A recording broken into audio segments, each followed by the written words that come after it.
I am Chandra Mohan from the branch of Electronics and Communication from Srinivas Institute of Technology.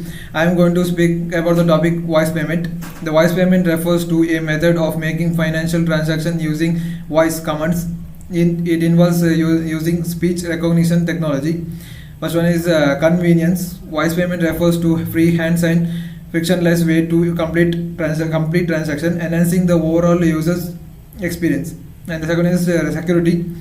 Implementing robust security measures like voice biometrics helps ensures the identity of the users and prevents unauthorized access.